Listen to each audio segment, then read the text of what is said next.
Who wants to go anywhere? Me. This is Corey, and this is the O The Anthem podcast. Good afternoon, everybody. It's Rob. Welcome to episode 332 of the O The Anthem podcast. I have a quote for you today, too. Some men are meant to go to Mars. Some are meant to stay at home, even from the grocery store. It's that baseball. Thank you for joining us.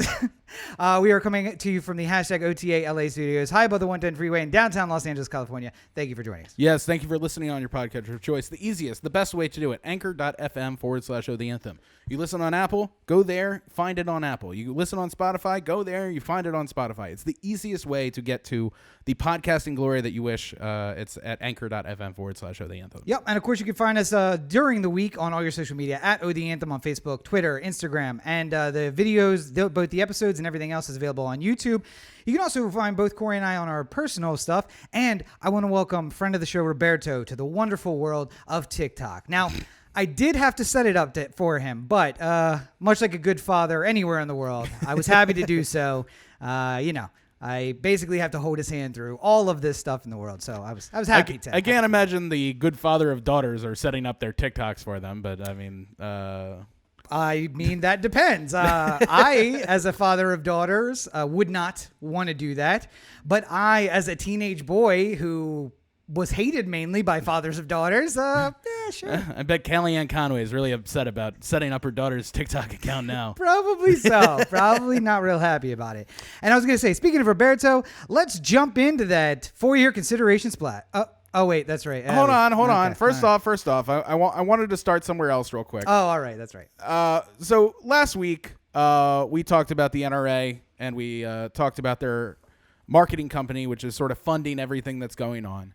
And me, like a big dum-dum, because I have ADHD and sometimes I get the wrong thing stuck in my head and I keep saying it out loud over and over again, said Alexander McQueen every single time instead of Ackerman McQueen, which is the actual name of the agency. And you could tell that I realized I was doing something wrong because somewhere during our conversation, I postulated, I was just like, isn't there a fashion brand called Alexander McQueen? And I was like, no, it can't be. But yes, there is. Yes, there is, because in my brain, I said to myself, don't ever say Alexander McQueen. It was the same thing that people used to do with when Barack Obama came on the scene. It's like, don't call him Osama. Don't call him Osama. Don't call him Osama. Just because it was so close, and you would talk about the two in conversations. Yeah. Is Obama ever going to catch Osama? Yeah. You would not want to, change that around. Interspersing that is a whole different conversation. But I feel like this is important, not just because I think it's important that people apologize when they get things wrong, but I think that if we are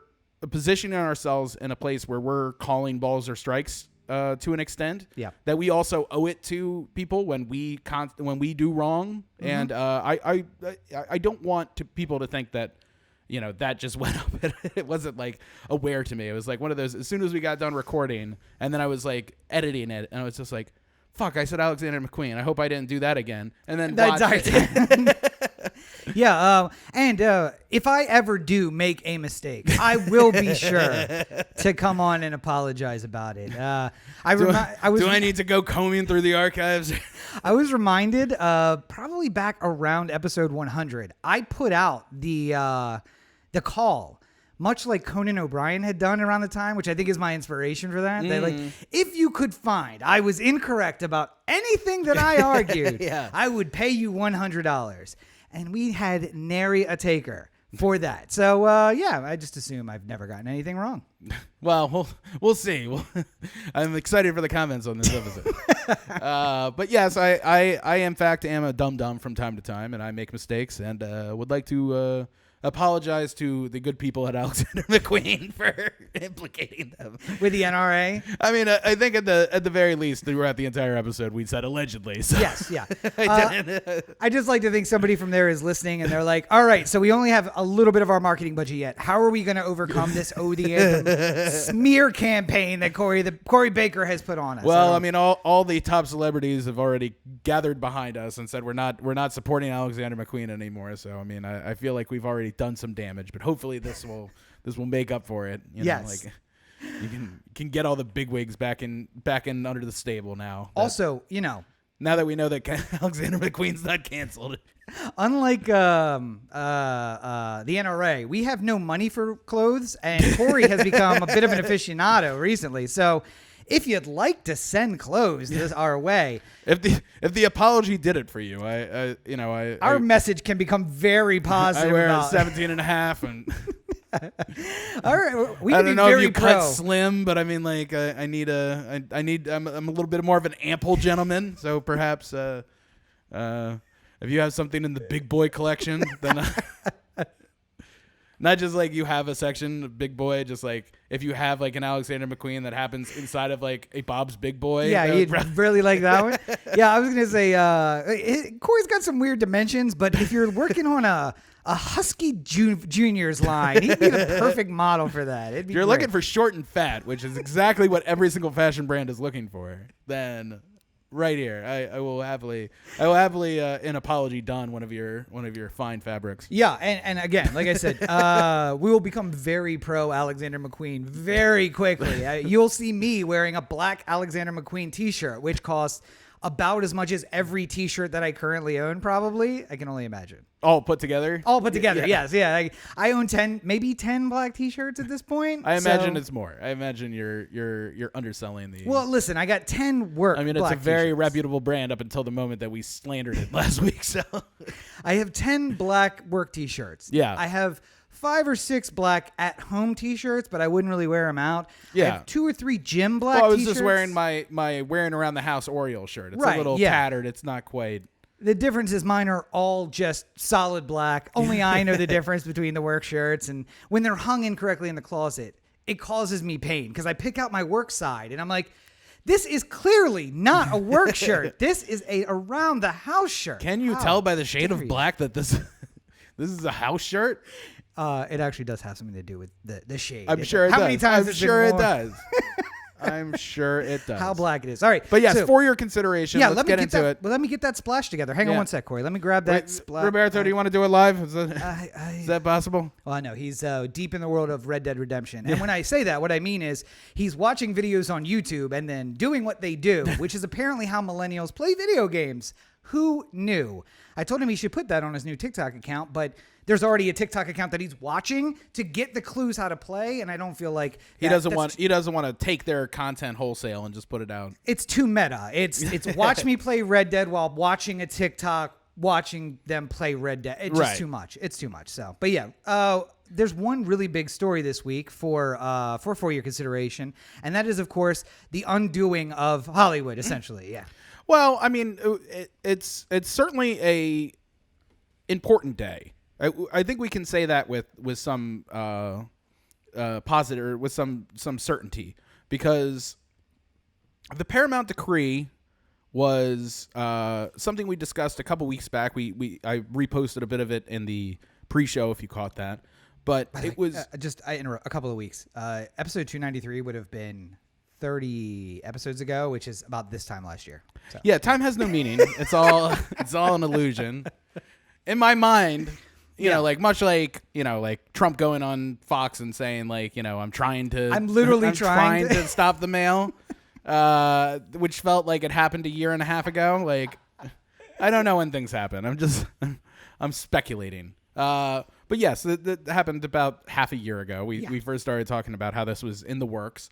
And now it's official. A judge has overturned the Paramount decrees, and we are in this brave new world where the studios can now not only make the product, but own the means to distribute the product. And we don't know exactly what that means yet, but what it eventually will probably mean is that Disney, Universal, other brands like this, Netflix has already sort of done this with the Egyptian in Hollywood and the Paris in New York, are going to buy theaters to make them part of the extended universe of how you can enjoy a Disney film or a Universal film or a Netflix film. And it's probably going to change the ways in which we go to the movies. To me, that's the biggest thing, is that so there was already an article that came out this week about Alamo Drafthouse, and I've heard similar things with like Regal and AMC in different parts of the country, where you can basically reserve a whole theater for yourself and, up to 10 people or something like that for a very low cost. Basically, the price of 10 tickets. You have to buy them up front. If your friends don't show up on you, well, you're stuck with the bag. I mean, listen, there's some times where I would consider paying $150 just to have the empty theater all by myself. Not to. I was going to say, this is what we call the Corey package, where it's like affordable for the whole theater. I'll do it. It's fine. Yes, I'll do it. When it's not Corona anymore, it's like $1,000, and I'm just like, well, I really want to see Tenet. So, like Corey shows up, and they're like, "All right, sir, we have you here. Where's the rest of your party?" He's like, Nope, just me. Just me. You reserved enough. You reserved it for your birthday? It's like, yep. Just me. This is how I out myself. This is. We've got everyone else is having a party back at home. I'm here. We've got chicken fingers for 10. Won't be a problem. Just keep them coming. It's fine. You have the honey mustard, correct? I specifically asked for honey mustard. I specifically asked for honey mustard. What I don't imagine we'll see, unless things go really sideways for the distribution or from the theater companies, is we probably will not see Disney buy AMC whole cloth or like Universal buy Regal or anything like that. What I imagine we'll see more of is single theaters being purchased here and there around the country. So take for instance, like there's a AMC in Universal City Walk here in LA. That one seems like a prime target to be sold to Universal. Yeah. To be a Universal theater. And I mean, like right now as it is, it says like Universal City Walk on the outside of the theater. Is that Universal City Walk? Small Walk, little AMC branded. Theater, yeah.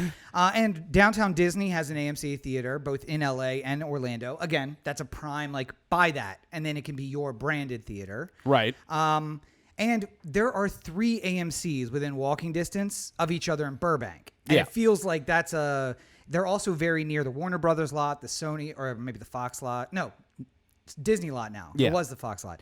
And that seems Fox was on West Side. Oh, that's right. Yeah. It's the Sony lot. Sony and Warner Brothers are in Burbank, yeah? Disney and Warner Brothers. Okay. Disney and Warner Brothers. It just seems prime that you could go to them and be like, hey, we got 3 properties here. Would you like 8 screens? 12, 16, I got 3. What would you like? And then you just keep the other 2 and operate the other 2. But you made an interesting point in the discussion before the show, which was essentially just they're going to have to learn how to run lean, especially when we reopen for a while. Yeah. They use debt service to make the theaters how we like them now with recliners and the separate seats and everything. And we weren't expecting this. And now selling off prime property like the downtown Disney AMC theater, which, by the way, you could probably name your price, and Disney would just be like, we want it.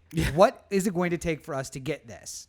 You could fund, a portion of your Florida operations with what you're going to sell that theater for. And then, all right. So, so why I wouldn't imagine that happens right away because there's Disney is not doing fantastic money wise. I mean, don't get me wrong. They made several $1 billion this quarter, but they didn't make as many billions of dollars as they thought they were this quarter. It's the reason Avengers and not Avengers, the DC version. Justice League was a flop. Made $1.3 billion, but it's a flop because they spent nearly $1 billion promoting it and making it. So it made $300 million, and you're like, yeah, it's 300. No, we were expecting $4 billion. We needed this to be 3 Fast and the Furious movies put together. So you failed. What high stakes. We were talking about Shonda Rhimes the other day and how it's just like, I'm 1 loss away from being out of this town. For executives, you might actually do that. You make a big bet, $1 billion bet, and well, I mean, like, look at Josh Trank. Like, and not to criticize him or anything like that, but he certainly had everything in front of him, and then he sort of blew it, and now it's just like, who? So, but I don't think Shonda would come out and be like, "This movie's a piece of garbage. You shouldn't go see it." This television show I worked on with ABC is fucking awful. You should not go. You should not watch it. Avoid it at all costs. Yeah, that's what I would call like maybe the Corey Baker method. I almost can imagine you being questioned by the studio so much that you just go out and say, I don't support this movie. This is nothing of my artistic vision. Much like everything in Hollywood, I think of it in entourage terms, and I think of when Queens Boulevard was being sold and they did the like colorization. Yeah, and it's just like the fuck capitalism. I was gonna say, what is the director's name from Entourage? Billy Walsh. That is you, 100%. Meanwhile, seeing the poster being like, oh, they're fucking ruining it. I sell a movie, and then the Hollywood Reporter will read, Robert Cheek unavailable for comment because I'm going to be counting dollar bills on a beach somewhere, very warm and very private. So you're going to be counting all 20,000 of your bills from the Redbox movie. Absolutely. Listen, I can live poor. You have no idea. It's the Matrix, right? We've calculated there are levels of survival we are willing to accept. That is absolutely me. Buy my movie, Redbox. So, one thing that I am very worried about, though, with the Paramount decree coming up here is that I'm concerned that the sort of age of synergy that we were going through before in like the 80s to 90s. Rob's laughing because he heard me butcher that word 18 different ways before we started. You mean the synergization? Yes. Is that what you're talking about? Yeah. Exactly the word I was looking for. Thank you. It led to a lot of movies that were all kind of like, we can't make just one of them. Everything's got to be sequels. Everything's got to be a property. Obviously that ideal hasn't gone away, but in a almost reaction to that, we got sort of the rise of the independent movie and the independent theater and the backyard indie and everything like that. And it was able to propel huge voices that are important filmmakers in this day and age to the forefront in a way that Hollywood never had an opportunity to do before. And we would never have a Jay and Silent Bob reboot without this period. We wouldn't have a Quentin Tarantino without this period, or a Spike Lee perhaps without this period. But you know, like we can debate how much we needed. Listen, I love Kev, but I'm saying like we could debate how much we needed Jay and Silent Bob. Listen, somebody at some point's got to tell you, Quentin, cut it down. It doesn't need to be 3 hours. And somebody needs to tell Kev, hire somebody who's not a friend of yours for a movie. Honestly, let's do it. Why can't this movie be Jay and Silent Bob? Once Upon a Time in Hollywood. I mean, like, there's Leo, there's Brad Pitt. I think people are a little bit tired of it. Why isn't Jay and Silent Bob in this movie? I feel like there's some good synergy here if we just bring you and Kev together. He'll write it, you direct it, you pick everybody starring. Kevin Smith just like hitting Jay Muse, going like, now, don't snoochie boochies in front of the Mexicans. What? I don't know why that just hit me. It tickled something inside me. I just can't explain it. I don't know. Oh my god. Anywho, the memes to come out of that. I'm just thinking, you know. I'm seeing the Leo meme from Django everywhere right now. I don't know why. I'm just imagining that Trump moment. era. Imagining that moment. Right. You need a minute. So here's the thing. Hold on, let me mute out Rob so you can.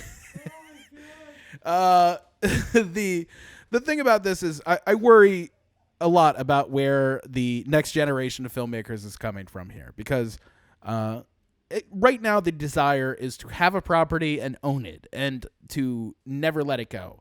So, you know, for instance, Netflix gets BoJack Horseman, and they own that forever, and they never have to worry about paying for any kind of licenses or anything like that to keep airing it.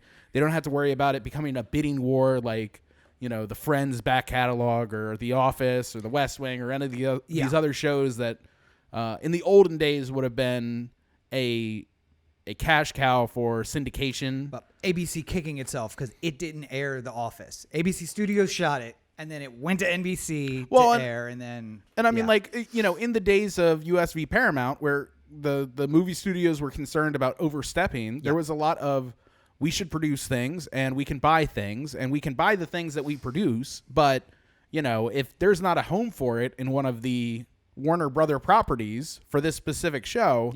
then we'll sell it to somebody who it makes sense for. Like now there's more of I hear more executives talking about like how their network isn't necessarily the thing that it used to be anymore. Mm-hmm. Like oh, Oxygen isn't just the channel for women. It's a channel for any show that we can get that's really good. Like, Oxygen, maybe this isn't the great specific example, but like it's one of those, like, if Oxygen could get Breaking Bad right now, they'd figure out a way to make it work. Yeah. They'd just be like, the 23 hours a day, most of the week, we have these great women content, but we also have Breaking Bad. So come see. I also feel like somebody lean on Vince and be like, Vince, listen, female protagonist. Like, what if it's a female teacher and a female who is Jesse Pinkman? And Jesse. Can Skylar be the lead of this thing? No, I just keep it exactly how it is. Yeah, Skylar is the teacher, and Jesse has an eye, and now you got a show for Oxygen, and we're right here. There we are. We're gonna fund it, and now it's empowering that a woman who can't afford her cancer treatment is gonna go make drugs. I mean, isn't this basically Weeds now at this point? Oh damn, we just designed Weeds. Well, there's no original ideas in Hollywood. I reposted that picture from 3 years ago when we arrived here, I guess. No, it was when we came out to look at the apartments, I think. It's a garbage can with Hollywood on it. And Corey had posted it to Snapchat with like, this is it, whole district right here. Right now, much like we discussed with, God damn it, the internet. Netflix? No. Phones? No, the end of... God damn it. We talked about it like every single week for fucking 6 months. Internet... Why can't I think of the name of the term I'm looking for? Fuck me. Anywho. Internet freedom. It's the restrictions on the internet. That's what you're talking about? Yes. Yeah. Net neutrality. Yeah, there we go. There it was. Grabbed it out of the recesses. Much like we discussed with net neutrality, once it was overturned, don't expect something to happen right away. Nothing has happened really since we talked about that. There have been a couple good things for consumers where like, oh, hey, you have Verizon, so you also get Apple Music for this long for free. Yeah. Or, you have T-Mobile, so you get Netflix on us and all that sort of stuff, which is only looking good for the consumers right now. Oh, but AT&T, it's going to take a little bit of time. Yeah. But it's going to take a little bit of time before the problems of this start to develop. Oh, yeah. This is going to be a similar thing with the Paramount decree where it's going to start with Disney buys 10 theaters and 10 big media markets, or Netflix buys another couple theaters. And it seems like, we still have AMC, we still have Regal, we still have Cinemark. We also have this Disney theater in town now. We also have a Universal one in town. Yeah.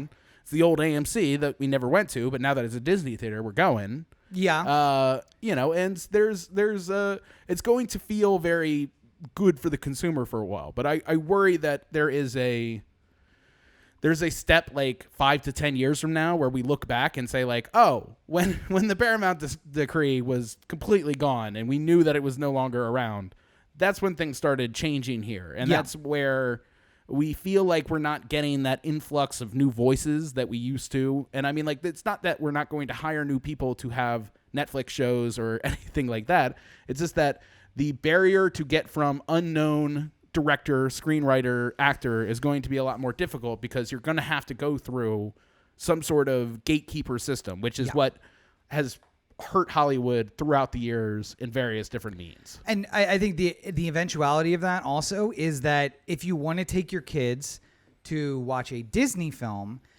eventually I can see it only being available at the Disney theater.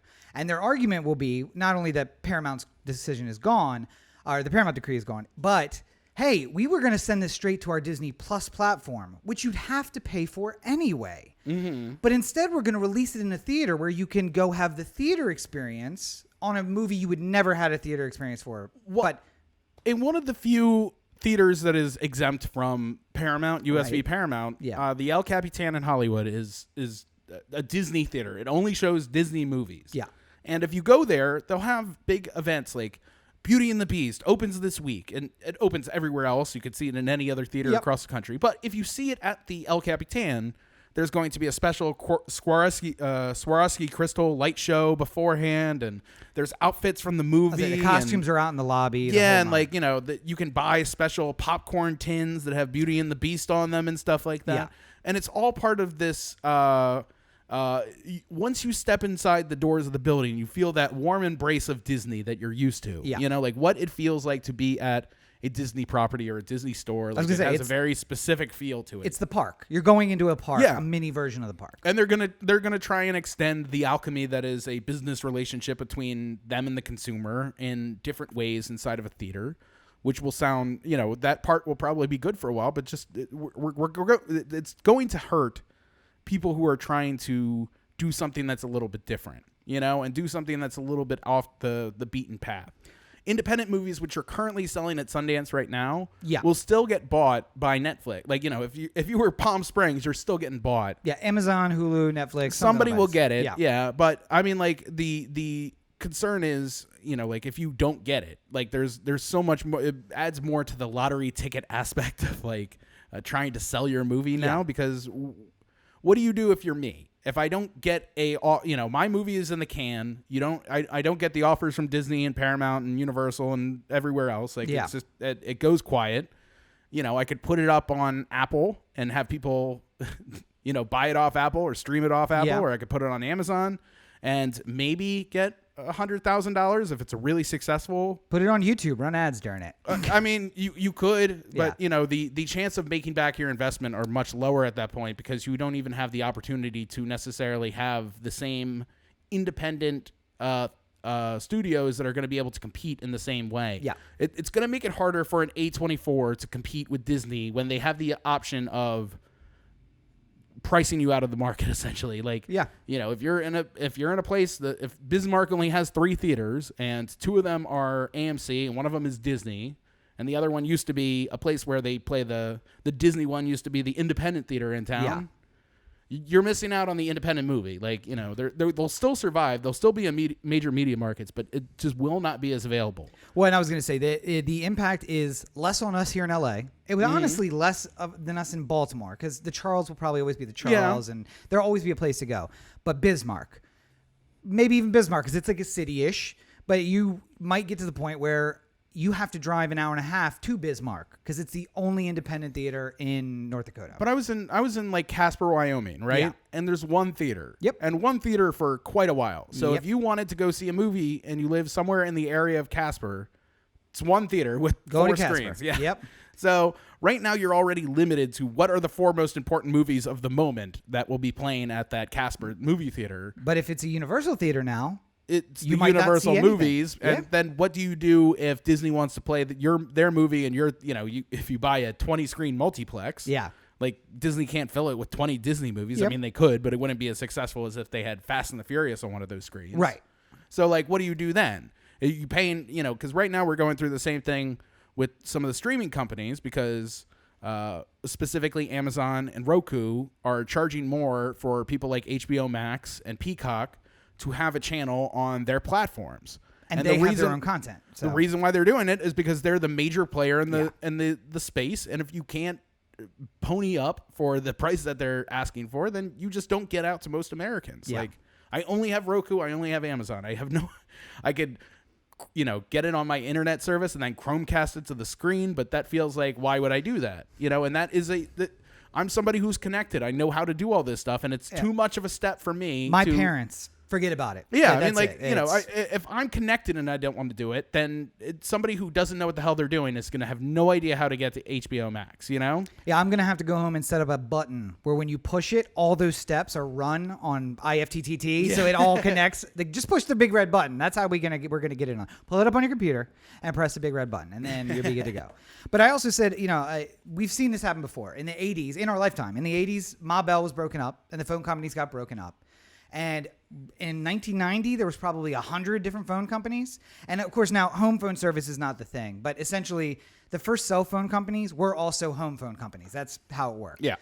And we went from 100, maybe over 100 in 1990, right back to 3 now. Now, essentially, you have T-Mobile, Sprint, AT&T again, and Verizon. Yeah. And I don't know about you. I look at my bill every month, and I remember I pay a lot for my bill, but I also have truly unlimited, unfiltered. You can't slow me down. Everything's the grandfather plan. I can get unlimited texts, unlimited picture messages, unlimited data, and enough call minutes to generally get me through the month. Yeah. I go back to when I got that plan 20 years ago, which again was only 10 years after the breakup, and Verizon was trying to compete against a lot of people in the field. Right. And for $70, I want to say, was the first bill. Unlimited data, because nobody was using it anyway. Yeah. I got unlimited. What, are you going to open up the mobile NBA site, which was like just like a listing of the standings? All the standings. I could go on Facebook on my phone, which I thought was amazing at the time, and nobody thought it was amazing. And now you're all on Facebook on your phone, so screw you. But I remember when Twitter launched. Yeah. You could get onto it on your phone, but it was such a nightmare to like wait for it to load. Yep. Because it took so long. Well, that also, like when I was first tweeting, I was tweeting through text. I was gonna say you couldn't tweet from the platform. You texted your tweet and then it popped up in your account. Yeah. And like to people who think Twitter is like the new guard. We've been around. We know what it was like back then. Texting 89423 and being like, "Boy, the Orioles sure suck today." It's just like tweeting into the void. By the way, going back to the day pooping now when you were putting it in first person on Twitter. No, on Facebook. On Facebook every once in a while, I get one of those like you put this on Facebook 15 years ago, and it says like or like it would always be like Corey Baker, and then it was like so I write like some tweet like is really upset right now at the moment, and I'm just like what awful grammar, and then I'm just like oh right first person writing everything as Corey Baker is. Yep. Anyway, which was also a mistake on Facebook's part. $70. It's amazing they survived. For $70, I had unlimited data, unlimited text, but more importantly, unlimited calling. Yeah, 24 hours a day. Which again, you young kids don't understand. There was a time when it was like, call me after 9, and you hang up. Like, I'm gonna give you 10 seconds because if it's less than like 7 seconds, it doesn't even count as a call. So I just got to get on. Call me after 9. That's it. And come pick me up at the old collect call. You call your parents, pick me up at the mall. The new one was pick me up, we're ready to go.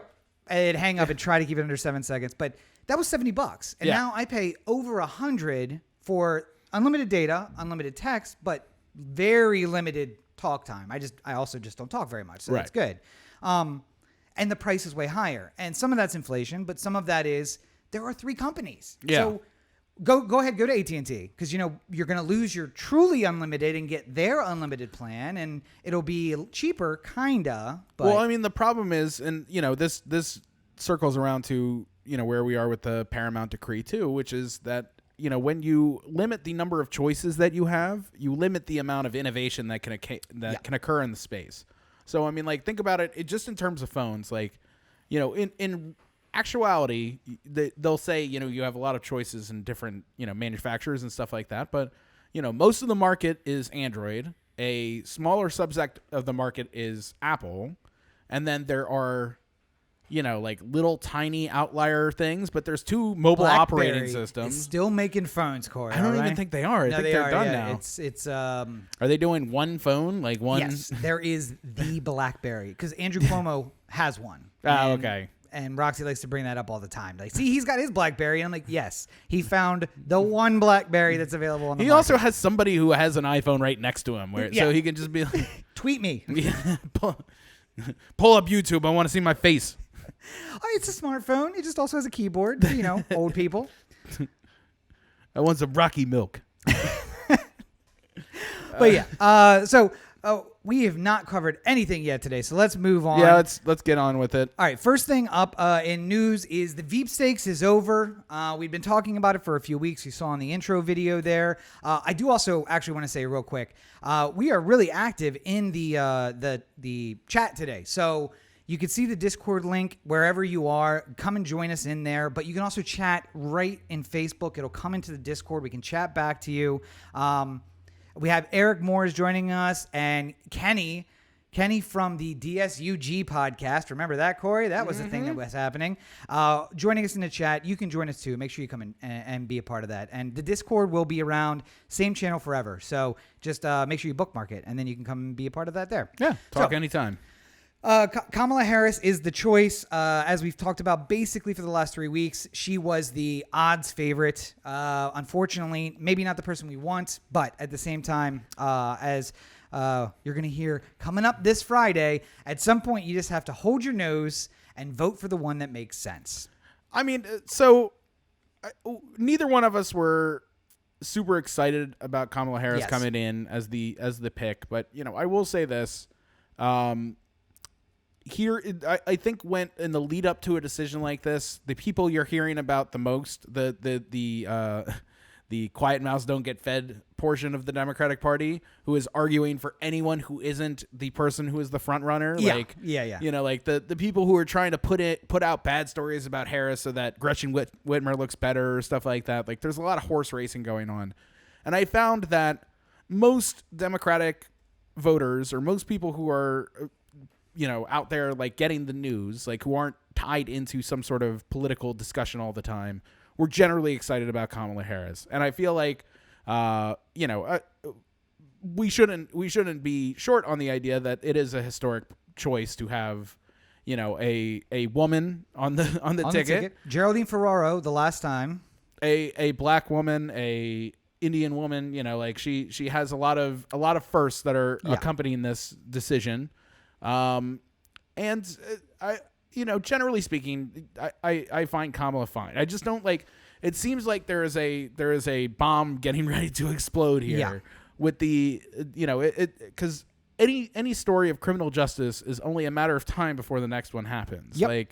And a lot of old stuff tends to come out when you poke your head up. It's a tall poppy syndrome. So I'm not saying, everyone's allowed to evolve and everyone's allowed to be a better version of the person they were yesterday. We certainly have. Yeah. And, Joe, I'm sure, would say the same thing because there's a lot of bad statements next to Joe Biden's name from when he was a senator, a congressman in the 70s or 80s, things that he would like to have back and things I'm sure he doesn't believe now. But it's tough just because, as somebody who wants to not only just beat Trump, but actually make some sort of substantial change in this world, it does feel like there is the progressive wing of the Democratic Party, which is, get the fuck out of here.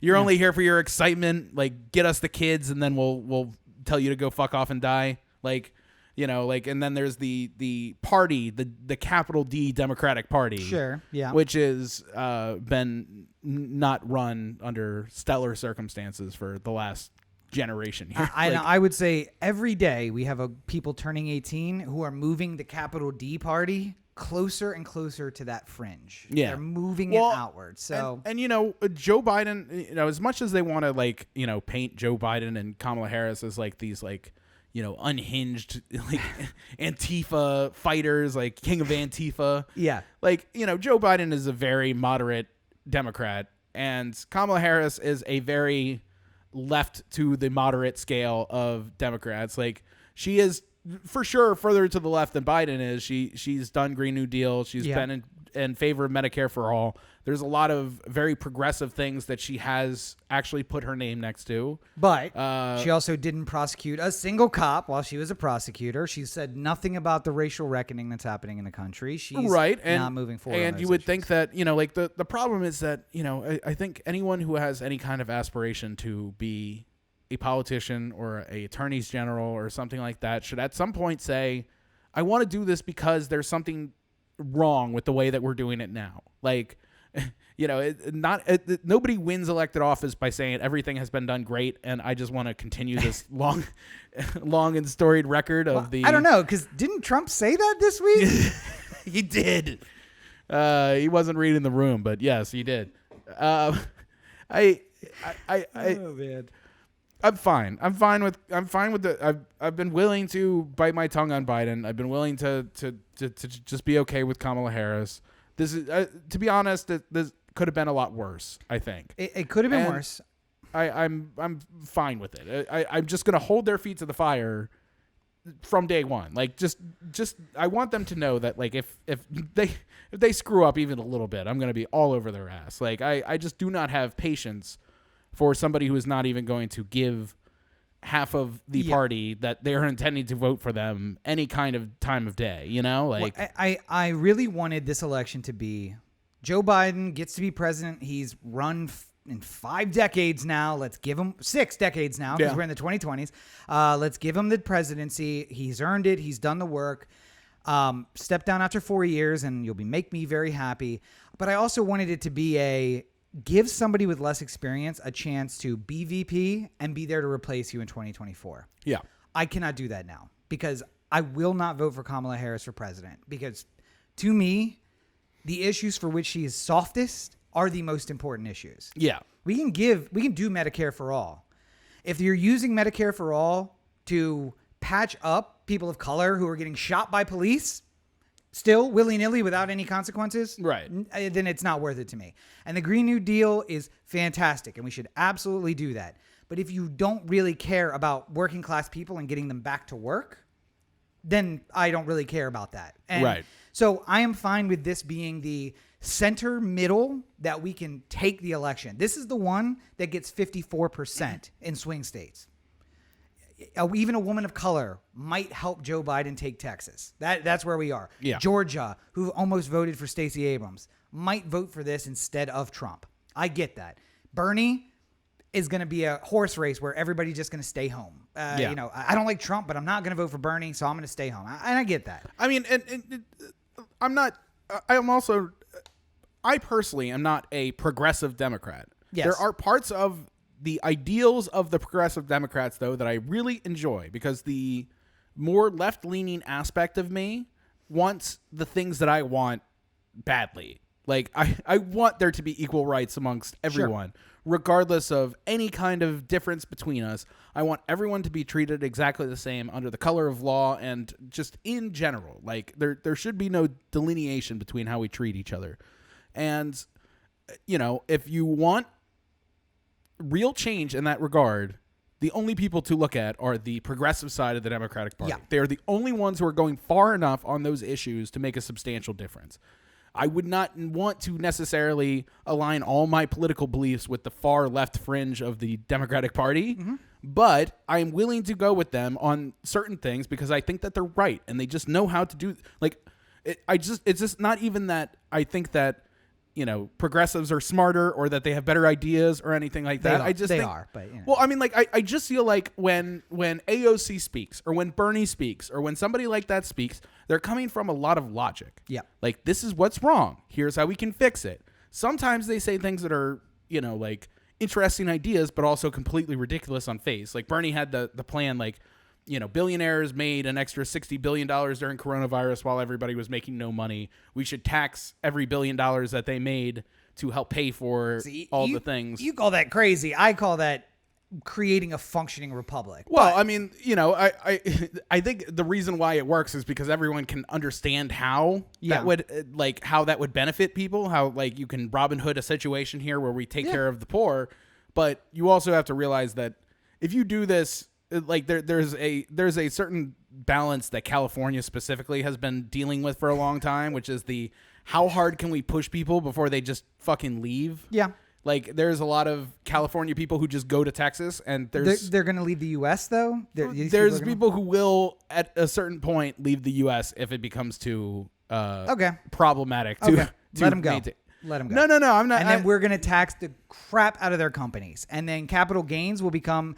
You have to follow those here. I was for the taxing of the companies before. I'm just saying, you know, like, you can't, you know, just because you happen to own an internet-based business and you are the ones who are able to succeed when others, you know, fail by no fault of your own or by no cause of your own. Like, you know, I understand why Amazon is making more money now than they were pre-pandemic, but I'm saying, like, the problem I have though is if Amazon was taxed properly at any point prior to the pandemic, then maybe we'd have more money for the things that we're looking. You know, I hate to say that we have to tax success just because they're the only ones who are being successful in a time where everyone else is failing. See, and you're looking at it at Amazon though, but his proposal wasn't Amazon. Oh, I know, it was taxing the personal wealth that had been gained by people. I get it. I'm saying, you know, like, we will have it. You know, I understand where he's coming from with that point. I just don't agree with it on that level, you know, because I like the idea of it. I don't like the execution of it. You are a temporarily broke and embarrassed billionaire, and eventually you'll be back to that billionaire status. And you don't want taxes on them now because they'll put taxes on you later. Right, exactly. Yeah, I mean, like, I'm thinking about the billions I currently have stored away that I've made during this. I mean, I think logically that we both lean on the fact that I've sold a lot of screenplays. That's all I'm going to say. We both lean on the fact of having the knowledge that progressives just start negotiating further left. Yeah. The problem with this centralist nonsense is that we'll eventually end up farther to the right just because the compromise starts from the middle. Well, Bernie starts from a crazy left position, and maybe we get something progressive as a compromise. So McConnell, the Democrats decide in the room what they want, and Yeah. it's all the way to the left. And then the Republicans come out publicly and say what they want.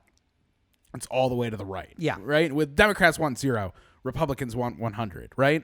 And the Democrats are holding on their 0 behind closed doors, but then the Republicans went out on TV and said 100. Yeah. And now they're just like, well, we're not going to be able to get 0. that's what we call So negotiating against yourself. we're gonna call them and say that we're gonna start at 50, and then we end up at 75 rather than starting the negotiation at 0 Yes. where it should be, and making them come to us. Like At least they're- some. Yeah. You're negotiating against yourself. You're Yeah. saying we're not going to get this, so let's loosen our position to try and get something. Right. But you do have something. control Go of half out. of it. Go out and tell people like what you're trying to do. Yeah. I mean, right now, Senate Republicans do not look good for going home in the middle of the pandemic, while there's a large concern over where a huge swath of Americans are going to get money to survive for the next couple of months. Like, By the way, the irony of this is that if Trump likes the bill that the Democrats put out of Congress, which he won't, but Yeah. if he did, he could choose to sign it pending Senate approval and then just start because it's money, because it's a payment of money and Right. it has to be approved by the House, really. Senate is looking for advice and consent. Yeah. He could sign it and be like, well, when the Senate comes back, they'll vote on it. If they don't like it, they can stop what we're doing. He could sign the bill, and then we just start spending the money. Yeah. He won't, because it'll give Nancy Pelosi a win, and heaven forbid that's not going to happen. Right.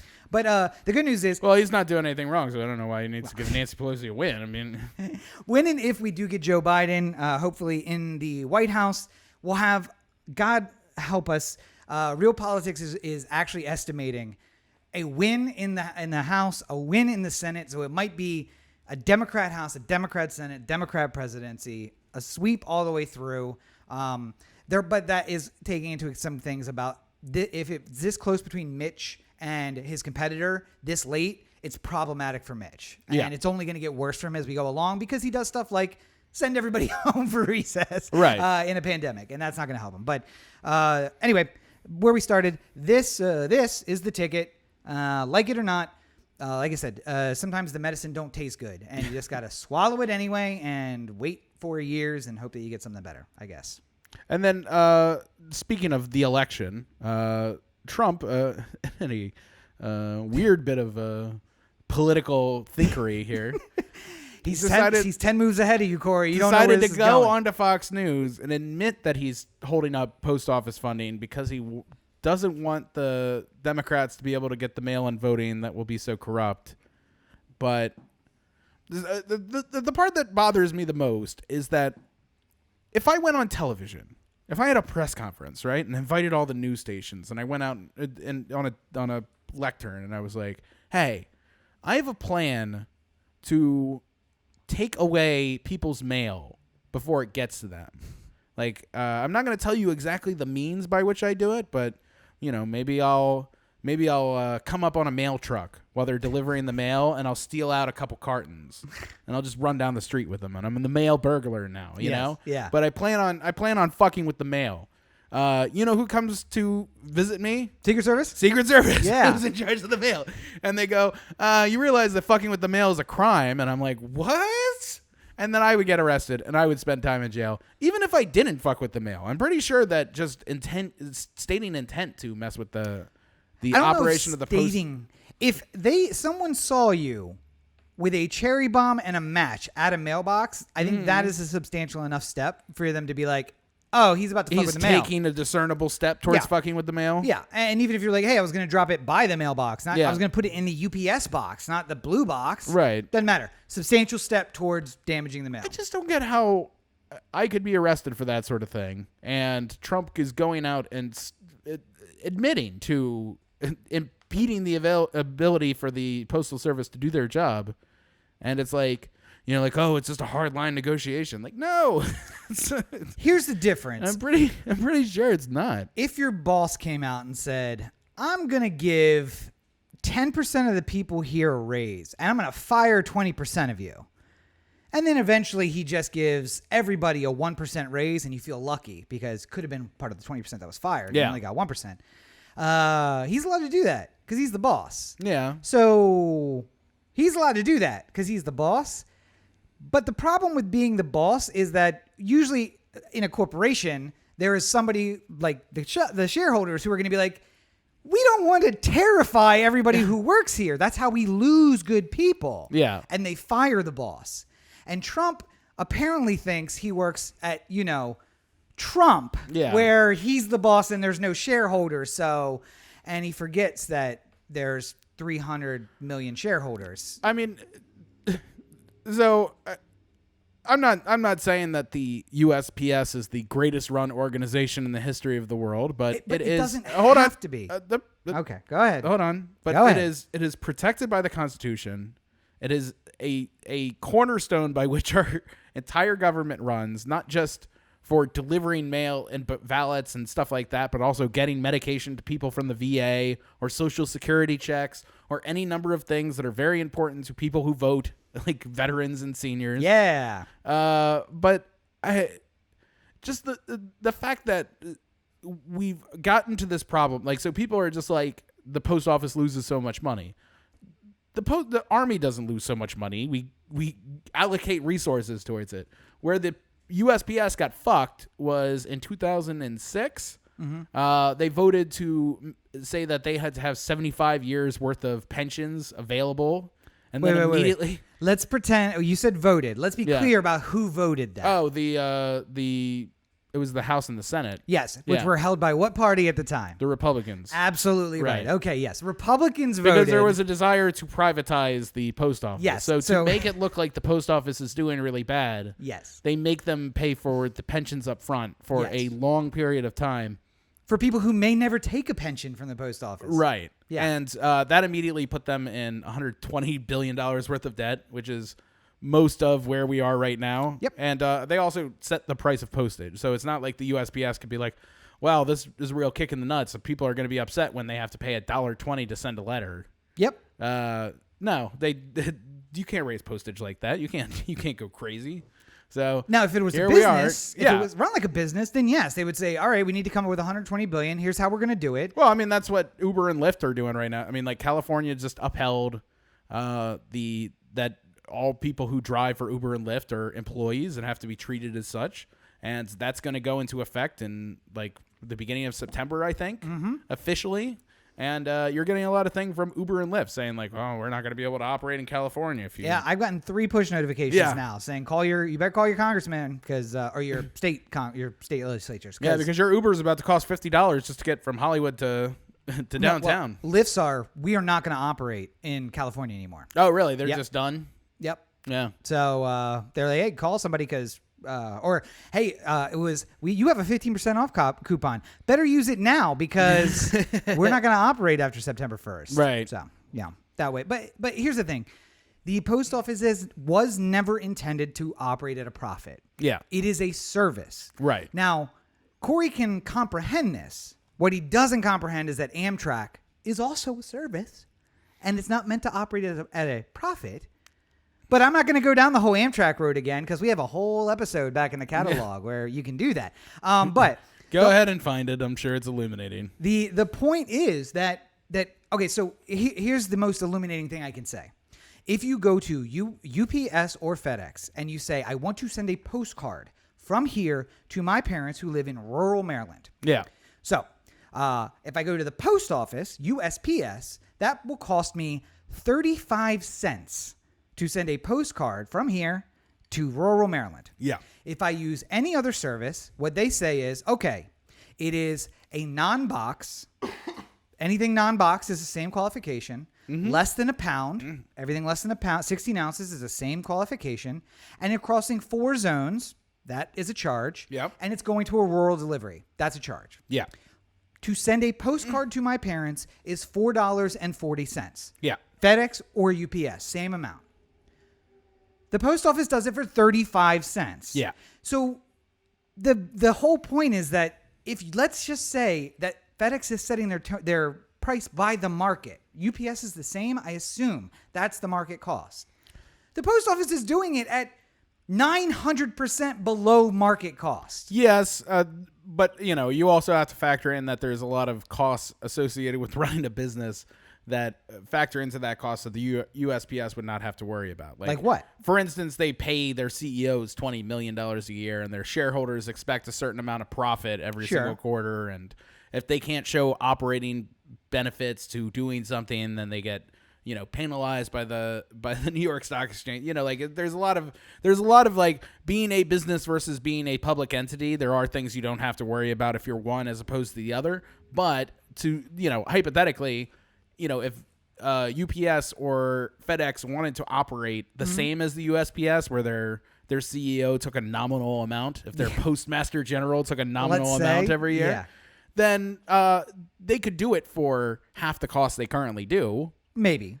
Perhaps. I mean, I'm sure there would be certain things that would just cost more just no matter what you do. Like, to get to a rural house is going to take a little bit more. Always going to be a charge. Yeah. Crossing 4 zones, always going to be a charge. Right. So, but, if you're not padding in what you have to do to make, the stock market happy, then you're changing things up a lot. But so let's say it's $220 though. But, they're also not legally required to make sure that they have money for people's pensions in already put aside. So, that might defer the cost. That's something huge that no other organization, the Army doesn't have their pensions funded for 75 years in the future. By the way, an Army pension is guaranteed after 4 years of service. A post office pension is guaranteed after 20 years of service. Yeah. So literally, you could, and actually, I think that I want to say the Army's dropped theirs. I think it's a 3-year thing now. If you go in for 3 years, you're guaranteed at least a portion of a pension. Yeah. Okay. All right. So, or if not, VA benefits, which by the way, are not the Army. They're paid for by somebody else, but the post office has to have the retirement benefits include health care. Yeah. That is provided by them. And most importantly, we can bomb third world countries for trillions of dollars over the last decade. Yeah. And nobody says, hey, why isn't the Army turning a profit? But because we understand it's part of the U.S. government. It's not meant to, it's providing a service, not producing a profit. There is one thing I would like to say, though, and, this is not a defense of Trump or any of his nonsense. Oh, God, here we go. No, I'm saying there was a lot of social media this weekend about, they're taking away this mailbox at the end of my block. Mm-hmm. They're getting rid of the high volume sorting machines at these different locations and stuff like that. Just because Trump said something on Saturday or Sunday does not mean that following week they're pulling the boxes and stuff like that. So, there was a plan to take out, as there is almost every year with USPS, there is a plan to take out like low circulation boxes every once in a while and redistribute them to places where they make more benefit and, to replace machines or get rid of them. None of them look good because you just said this thing this week. It's very noticeable when someone sees a post office box getting ripped out of the ground. Yeah. Like 2 days after Trump says something on Fox News, admits his whole evil plan on Fox News. Yeah. It's not related, but it's not good. It's like this is not the time for this to happen, but it was planned way before Trump decided to shoot off the cuff on. Yeah. Well, and I just want to say my last point is that you guys do you have a portal that you can pay on for your rent? Yeah. Okay. So I also have a Dropbox at my building. And I have a Dropbox because someone lives in the building who works for the company. It's not a requirement. I've talked to him. He just likes the building and he wants to live there. If he moves, I then have to mail my rent check to Texas, where the company who owns my building is centered. Yeah. Given this rule, let's just say at cost, it's $220. That means my rent goes up by $220, which seems negligible. But now I'm adding on the electric bill, which I have to send somewhere in LA, and a water bill where I have to send to the same office, but not on the same payment for some reason. Well, not only that, but you have to factor in that, you're going to have to send it sooner. Yes, to make sure it gets there. Yeah. And now my whole budget's screwed up.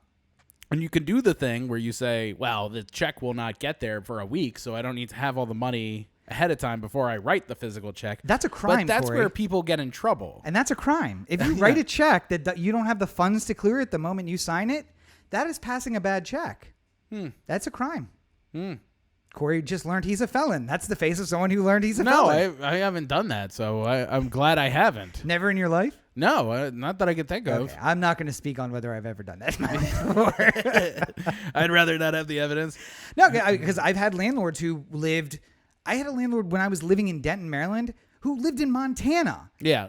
But he used to live in Maryland. He bought an investment property and then he moved. And it's like, all right, so I got to mail my check to rural Montana. And his thing was, I want it by the 3rd. Okay. Yeah. How long is it going to take the USPS to get it there? Which is, by the way, one of the reasons it's cheap, because you want to guarantee, you got to pay more. Okay. Well, all right, I'm just going to mail it on the 25th. Yeah. It should get there by the 3rd. Okay. It's everything becomes more expensive when you don't have reliable mail. And by the way, the mail could provide cheap overnight. These concerns, the do I have enough money in my checking account to cover the check that I'm about to write, are concerns that are held by people who are living paycheck to paycheck, people who are like us, who do not have a lot of disposable income. Yep. Like, that not everybody, like talking about the not having the money in the account when you write the check, a crime, but also something that I imagine many people do on absolutely. rent every single week. This check is my rent is due on Friday, but if I drop it off at the end of the day, they're not going to be able to deposit it till Monday, and the check that I get this weekend is going to help pay for my rent. It'll clear by Monday. Yeah, it'll be all good. Like that's Mitch McConnell doesn't worry about this. I was going to say, who doesn't have this problem? The Postmaster General, Steve Mnuchin at Treasury, Mitch McConnell, Trump, they don't have this problem. So it's not our problem, or it shouldn't be our problem. They should deal with it. And that seems to be the order of the day, because no matter what, it seems like that is kind of how everyone in government is taking everything. I did want to mention just offhand, stimulus checks went out 126 days ago. And if you divided the money that you got in that stimulus check, it would break down to, you cleared it out. No, it's at the top now. $7.50 per day. So thanks, guys. By the way, I was able to buy a small McDonald's lunch every day for the last. And unemployment expired, so I hope you saved it, because you're going to need it for rent this month. Not at all. Unemployment. Not at all. Yeah. But more importantly, I think going to COVID news, not just getting another stimulus, which, by the way, New Zealand also announced they're going to move their election by 1 month. Yeah. They have also been giving a stipend to every citizen to help them stay at home and not have to worry about going to work. People have chosen to go to work and basically said, hey, listen, I'm going to let all my employees stay at home, but I'm going to go into work. I'm going to keep the office operating. You can work remotely. And if you work 3 days a week, we'll pay you for 3 days a week. And then you qualify for unemployment for the 2 days you don't, which is not how it works in America. Right. It's either all or nothing. That's how we run. So basically, I want to move to New Zealand. That's essentially what I'm saying. But in other COVID news, 2 of the vaccines are moving into 3rd round human trials. Yes. Excellent news. That means we're actually on track to have a vaccine ready by January. Except that may not happen. And it may not happen because not efficacy, not whether or not it's a good vaccine, but because people of color are not signing up for the 3rd round human trial. And one of the rules under the FDA is that your demographic for your 3rd round human trial has to essentially match the demographics of the country. And the picture that I have up next to me here, you're probably wondering, this looks like an old picture. Why would you post this about a story from this week? This is why people of color are not signing up for a vaccine trial. Because this is a photo from the Tuskegee experiment, where the U.S. government gave a bunch of men syphilis and then tried to find a cure for syphilis by giving them different shots of different things and tracking them over the course of time. This damaged a large population of men, black men in particular. And so now you, who may be a 20-year-old person of color, is thinking, I'd really like to do the right thing. I would like to stand up. I would like my family to be proud of me. I would like to be a solid citizen and volunteer for the 3rd round human trial vaccine. Anybody who wouldn't want to do this is clearly just a coward. And then your grandfather tunes in and he says, boy, listen one moment here.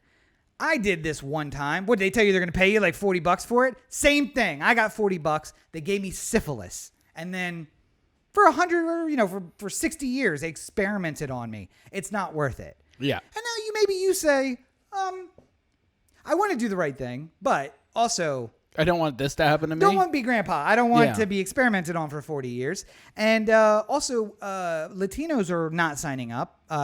Generally, black and brown people are the people who are not signing up. And that is because there's apparently a rumor that they will check your immigration status if you sign up for the vaccine. And of course, Some people who might be willing to sign up are citizens, but their parents aren't.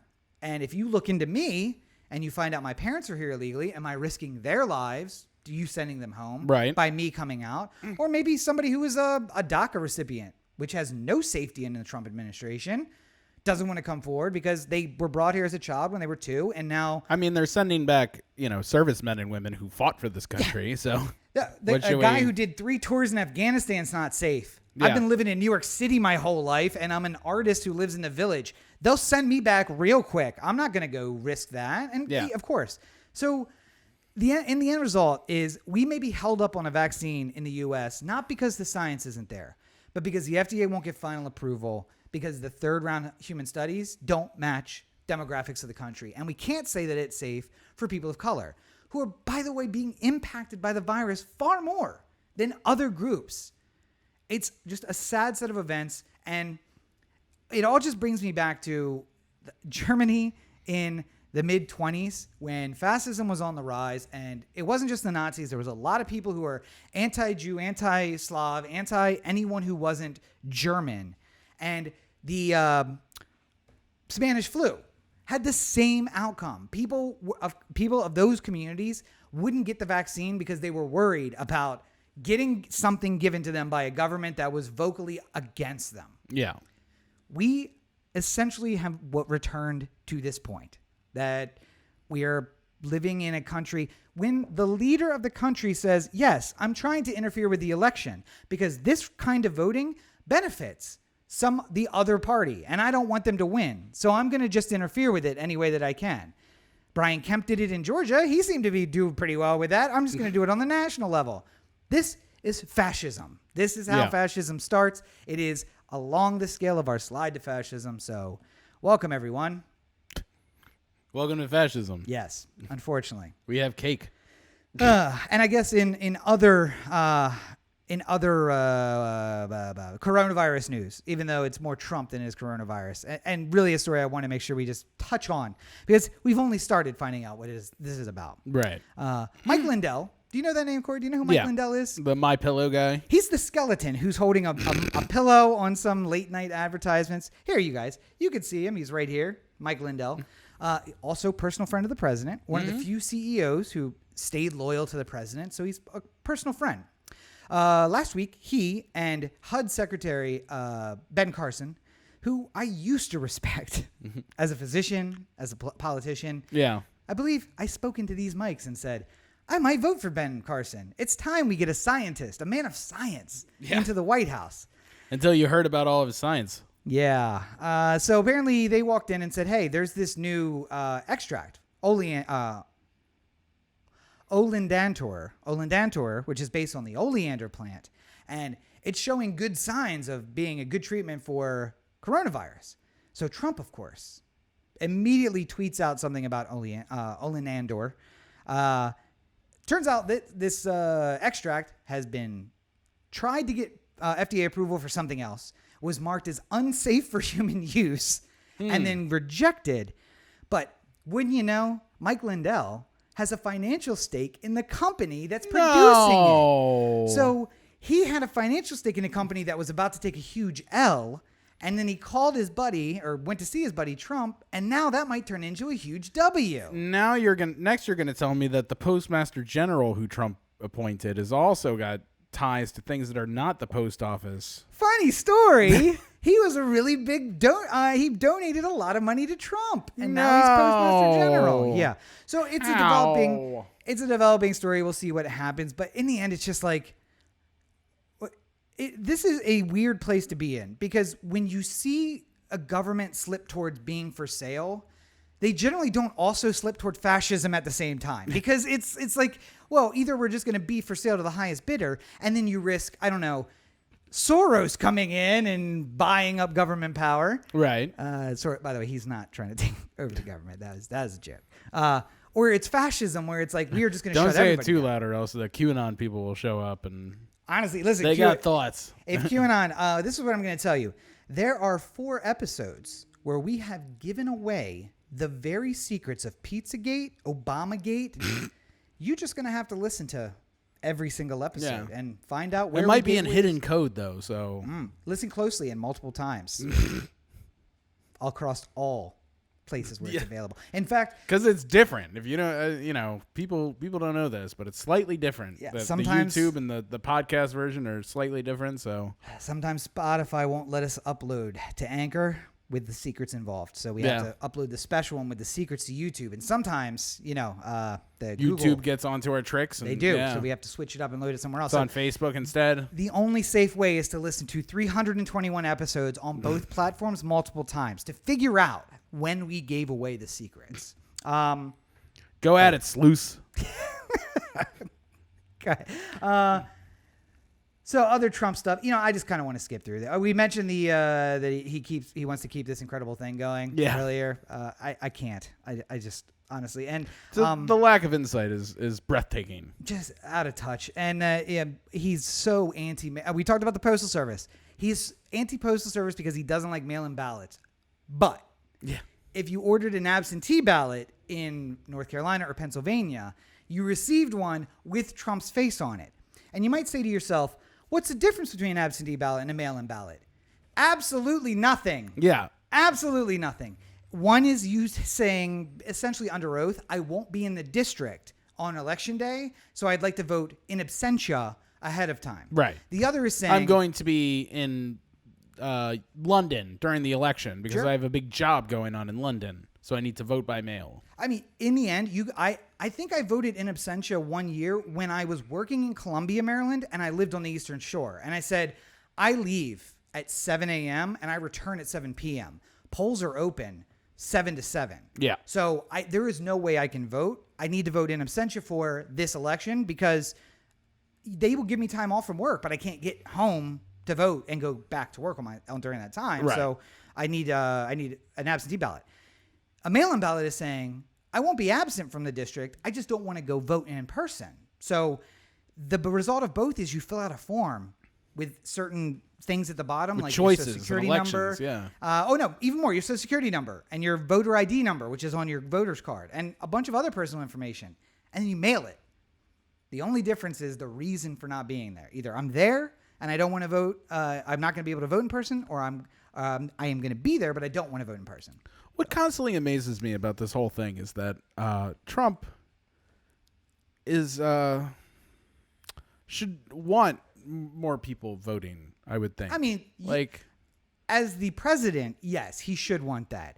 As a shill who has fooled us all thus far along, he doesn't want that. But I'm saying, it's amazing that, never in the there have been people along the rungs of politics who have made some sort of I'm going to, Brian Kemp, I'm going to shut down polling places, or, I'm going to take you off the rolls, or stuff like that. Those were all very on the nose tricks that were being played on people who were supposed to be voting in those elections, right? And very directed, by the way. Just like, hey, black people, you're likely to be taken off the rolls, so I'm going to take you off the rolls. Yeah. But I mean, at the end of the day, there wasn't Brian Kemp on Fox News saying well, there's a lot of problematic voters that I wanted to get off the rolls. He would find some sort of way of going well, none of these people who were eliminated from the rolls have voted in the last 10 elections, and we just assumed that many of these things, these people either move or they're a part of a new, they might be on the roll of a different county. Yeah. So, it's not like we're eliminating somebody's ability to vote. We're just cutting them out of the roll of this particular county where they clearly don't vote anymore. Yeah. And you can argue that is full of bullshit, that's a bullshit response, but at the very least, he's trying to make up with some sort of excuse as to why he is not impeding people's ability to vote. He's covering his tracks, at least. He's not being bold about the fact. No. He's trying to figure out a way to make it seem like he wants people to vote without without allowing them to vote. So it's amazing. It's really bold to just be listen, we're sending out mail-in ballots to people with white-sounding names. It's just the other people that don't get them. Could you imagine, I don't know, Bill Clinton, right? If he had a Rose Garden address, right? Yeah. He's just a lot of Americans are thinking about buying cars. I say go buy the Japanese ones because they're just better than the American ones right now. It's like, no, you wouldn't. Yeah. You wouldn't. Even though American cars were pieces of crap at the time, like you would just see Bill Clinton go like, it's important that we, buy American automobiles because it's important to our economy and the people who work here, and we can't give in to the Japanese and blah blah blah. By the way, can you imagine if Barack Obama had said, I'm going to start taking people off voting rolls. I'm going to block the mail so that people can't vote. Fox News would never. There would be gunfire in the streets. They would have a thing like at the end of Ghostbusters, like the Broadway studio of Fox News would just erupt with like a green chasm of smoke out the top. And Fox News banner would just read, "The time is now. Take to the streets," and it would just be like the purge siren going off. That's all that they would cover. It would just be that. It wouldn't just be the purge siren. It would be Alex Jones just screaming into the microphone in the form of a purge siren. It's happening now. The frogs have come to life. Do it. Purges now. Helter Skelter. It's a race war. Let's do this. Did you see him yelling at people at the park, by the way? There was like, oh God. No, he went to like some park in Austin where they like there's just like 10 kids who work for the parks department or something like that who are like raking leaves or some shit, and he's just like, you're part of a government queue, and people are just like, who is this drunk man who's yelling at bro? It's just like, I'm taking over the means of operation for this thing.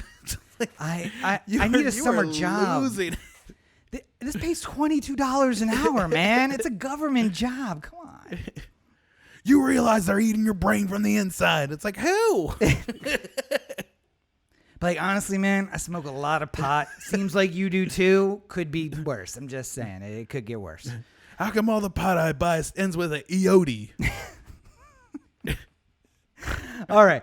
So we do have one other topic section to talk about this week, and that's, of course, sports ball.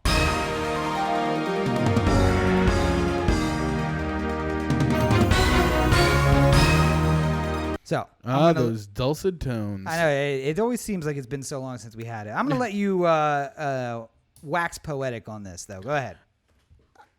I don't know how much waxing poetic is going to happen here per se, but I will say this. The Orioles are surprising me in ways. They also lose games in ways that shock and amaze me, but when they win games, I'm feeling very confident about this team. Specifically the fact that we swept the Nationals and we swept the Phillies on the road for both of those, which was lovely.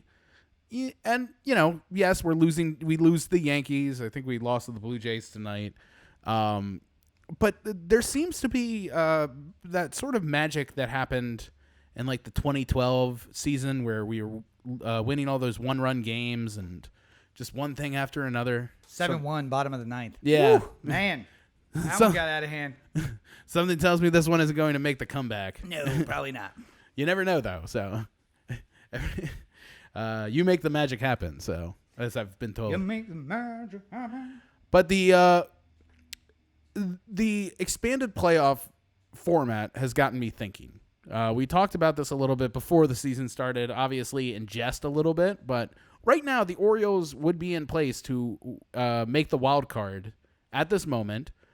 We wouldn't have to face the Yankees. If the playoffs ended as they are right now, we wouldn't have to play the Yankees until the ALCS, which seems to be our biggest.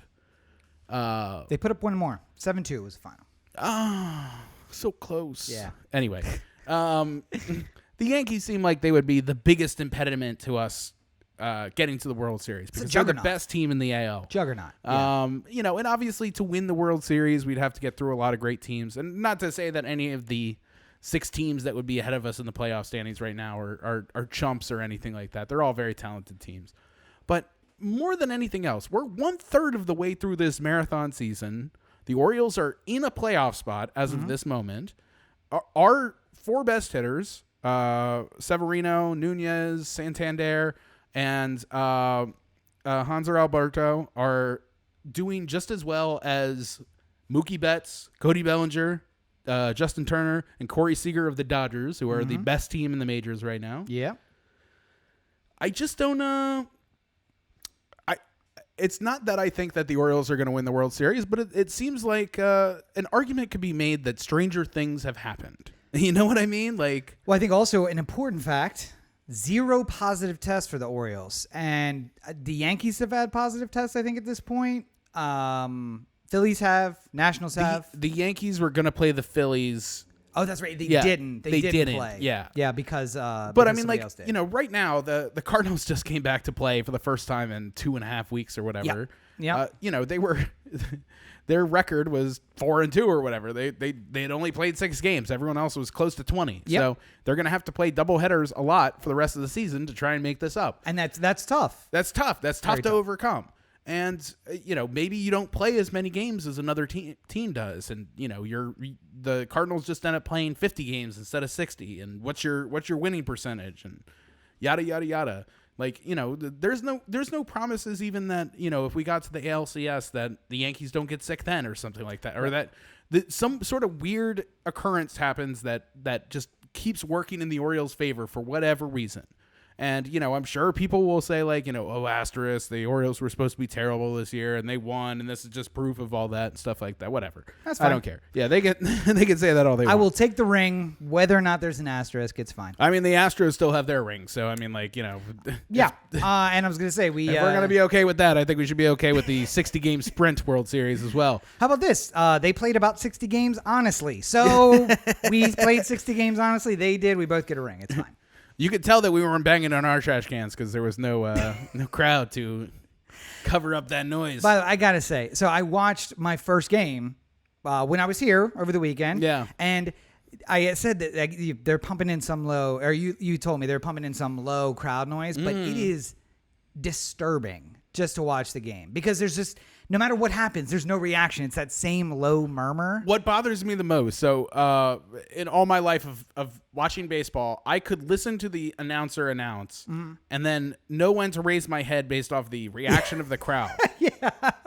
So hypothetically, I could be like, you know, typing away at something, and all of a sudden I hear like, ah, and it's like right before, you know, Gary Thorne or Jim Palmer would say like, oh, there it goes. Like, Yeah. I would just know like, oh, something's about to happen. And I look up, and then I would see the, you know, ball flying through the air, go over the stands and stuff like that. But you know, now with the guy on the trigger with the crowd reactions, like it's not quite the same thing. It's the same as Gary Thorne's reaction. I get lulled into like nothing's happening, and then all of a sudden I hear the announcer going crazy, and I look up and it's too late, you know. But it's a weird season. I'm not blaming anybody. I'm just saying. Happy for baseball. Happy for baseball. The Orioles currently, Yes. at MGM as of this morning, I checked it, are 15,000 to win the World Series. It's big money, but for a team that currently has a playoff spot locked up. Well, and I was going to ask you, is that better or worse than we were when it started? I felt like it was higher when we started the season. I don't know. I couldn't find the same. I couldn't figure out where we had pulled up the odds from before. QAnon, So- let us know. Where were we getting the odds? Listen to those a few episodes, the last ago. 10 episodes or so. We Yeah. covered it somewhere in there. Just Work your way back from here just- backwards. Every episode multiple times though. It doesn't Yeah. work unless you listen multiple times. Yeah. That's when the magic happens. And in fact, there's a secret. You have to play them both at the same time, and then when it overlaps, that's where you hear the magic. Well, also I you know, not to give away too much of the secret sauce, but not only do you have to listen to it multiple times, but you have to share it every time you listen to it, or else it doesn't unlock. That's true. Yeah. So listen through a full time. Then Because share. once you share it 100 times or so, then new stuff starts coming into all the videos. secret That's sauce. how Yeah. people So- don't. You know, Rob is a very like this relationship with YouTube. So we get the secret stuff. the secret bonuses. Yeah, exactly. Wait, where do we get We off? draw on too many people in. that? You don't know where we pulled the odds. I don't think know it where was we just a pulled the bookie, odds. Just a bookie site. Yeah, I'm pretty sure though that if I remember correctly, it was still a high number. It was probably a higher number than this, but we haven't really gotten that much of a discount off of what the original take was before the season, and it's a third of the way through the season, and it's still 15,000. So the way it would work for people who don't gamble, if I went to Vegas right now and I wanted to win $15,000 on the Orioles in this hypothetical, I would bet $100. So $100 would net $15,100. The original bet plus $15,000. So that means $1,000 bet, gets you 150,000. 151,000. Well, yeah. I mean, you get your bet back. Yeah. And you can keep going up the line. The 10,000 is 1.5 million. And That's why I feel like the odds were better because I feel like we were at $1,000 was going to pay 150,000. Like maybe it was. Or maybe it was like closer to $1 million or something like that. We were getting closer to $1 million. It was like a reasonable bet would get you $1 million. Yeah. So I feel like it was better. But also, still, I mean, that's a bookie site versus MGM, right? Which will take any crazy bet. And the bookie sites, I feel like sometimes are going to be like, look, we put the odds up. It's not to put a bet on. You're not going to be able to put a bet on this. But I'm saying, like, if the Orioles, for whatever reason, went crazy and ended up winning the World Series, you would feel dumb for not taking those 15,000 odds when you still had them a third of the way through the season. Like, when are you driving to Vegas to put the odds down? You want to go halvesies? Wait, is that a crime? I don't think so. Right? No. Well, I'll just bet it myself, and I'll I'll invest into a business. No, because or something it's like like the that. lotto. You can pool. Well, yeah, I guess you pool. can. Yeah. All right, we'll look into it. And by the way, because we can get a suite in Vegas for a couple of days for like $500, so it's really nice. Man, fucking, I feel so bad for Vegas. I feel bad for Vegas. I do. I mean, like, it couldn't happen to a nicer group of people who are trying to take every single dollar they can out of us. But the idea that in 1 month, like a year over year, this month last year to this month this year was a 71% decrease in business in Vegas. That's fucking huge. Yeah. I was joking around about Disney a little bit earlier. They still made billions of dollars this quarter. Like, it wasn't nearly as many billions of dollars as they wanted to, but they made billions of dollars this quarter.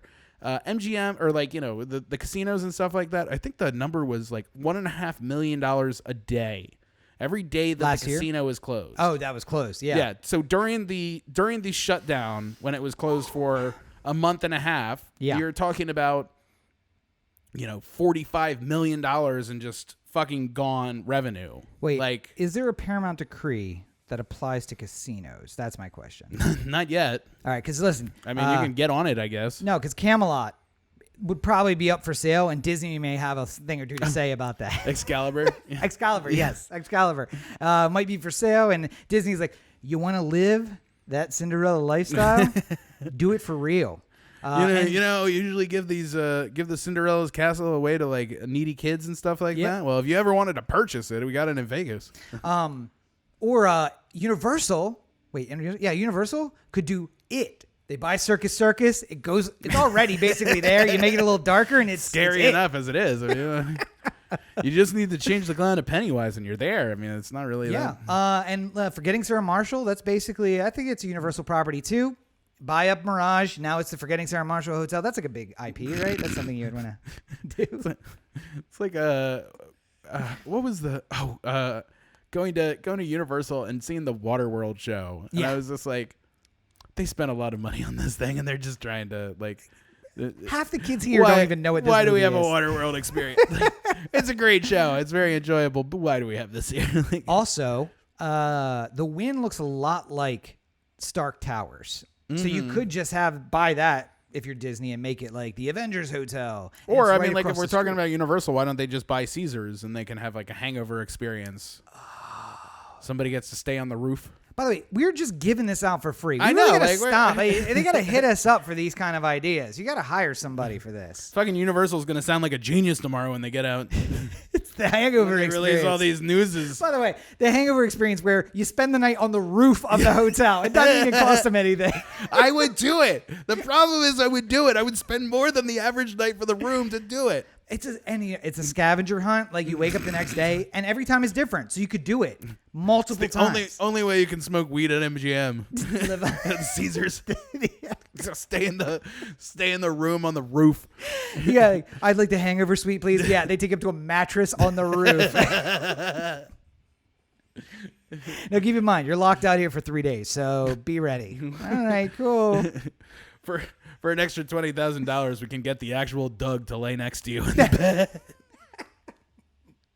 It's a high roller discount or high roller up. Listen, he's out of work too. All right, he's got bills to pay. We got to do it. Poor Doug. Yeah. All right. Well, that's about it. I'm just saying that it's not out of the realm of possibilities that the Orioles could win a World Series, especially if there's a pandemic going on and you don't know. Here is the ultimate question. Yeah. Does Corey Baker fly to Baltimore for a World Series game during a pandemic? Do they have fans? Let's say, forgetting that Pickles is open, so you could watch the World Series at Pickles.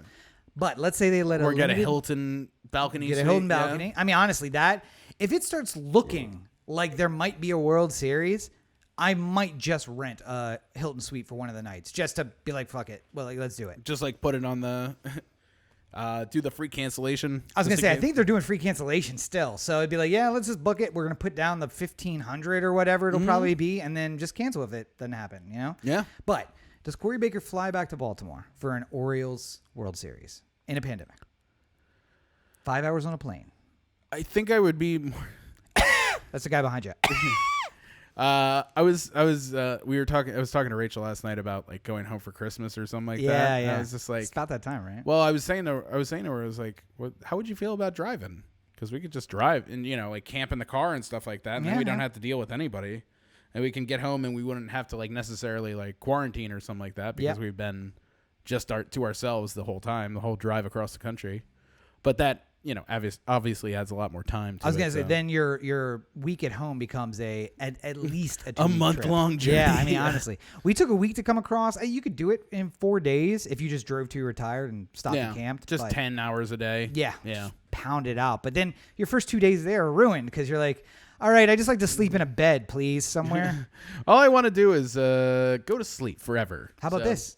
You could take Amtrak, private little bunk, and not have to go anywhere. Listen, what am I, a Rockefeller? I don't got money for that sort of thing. It's a service. What do I look like, Jeff Bezos over We're here? not supposed to make money. I have too much hair to be Bezos. Nah. Right? Speaking of too much something to not be Bezos. OTheAnthem.com. Corey to OTheAnthem.com. O The Anthem on Facebook, Twitter, Instagram, and the listener line. 443-219-7595. What's the number again? 443-219-7595. You can find more of me at what was like Corey Baker filmmaker. This is about the time of the show where I start slurring my words. Yep. Do you notice that? Yeah, the shots are really kicking in. Yeah. I think it's the oppressive heat that's going on in here. By the way, heat wave in LA, and we just had the heat or the AC off for an hour, not 50 minutes. So. Yeah, you guys are at a certain point. You guys are going to have to get used to listening to the show with air conditioning. CoreyBakerFilmmaker.com, Facebook.com/Corey Baker Film, and at LegendCB5 on Twitter, Instagram, and TikTok. Roberto, take notes. Look at my 3 TikToks and take notes on them. I'm have the apartment to myself a little bit more this week, so I'm filming a lot of stuff this week. I have some things in the queue here. And looking to do something special on Thursday. So keep an eye out for my stuff on Thursday. All right. And, of course, you can find more of me at Robert N. Cheek on all your social networks. Make sure you check out robertncheek.com where you can find links to the blog and the news website, which actually I got to stop saying that because neither of those things actually exist anymore. You can find links to Rob Explains Everything and the Everyman Movie Review, both on YouTube. It's youtube.com/Rob Cheeks. The only thing that's different. But you can find those links on robertncheek.com as well as links to the books, which are available on Amazon. Buy Rob's books. And we are working on planning out, what do we call it? Dynamic book reading? What is it? It's like a dynamic book on tape. Yeah, dynamic book on tape. Audiobook. Dynamic audiobook. Yeah. We got to patent that. DAB. Dynamic audiobook. DAB. A dab. Oh! All right. Anyway, and make sure you do check out the information for the campaign. That's Rob Cheek for Prez on all your social media and RobCheekForPresident.com or CheekForAmerica.com. And we got a big announcement coming up this Thursday as well, so make sure you check that out. Everyman Movie Reviews twice a week, every Thursday and one day in between. Even though I'm running for president, somehow I have the time to get 2 reviews up a week. I don't know how what's that, Corey? You're going to put your first one up in a couple weeks this week? You're a modern marvel. That's cool. By the way, it's sleep. Sleep's the answer. You just don't sleep. You just stay up forever. I was up last night matching sound effects to a flashing light. Thanks. Whoever did that. Anyway. Well, I think we've done good here today. We've done something. I don't know if it's good. But as always, you're listening to the O The Anthem podcast, part of the O The Anthem digital network. For Corey, this is Rob. Have a great week, everybody. We're getting to the point where the sweat is dripping off the curls in the back of my hair. I felt I'm one just go like, down into the crack of my ass just a minute ago, and I'm like, "Oh, it is hot. It's getting Danger hot." Will Robinson, Danger Will Robinson. It starts now. Keep the Facebook up and let me know when.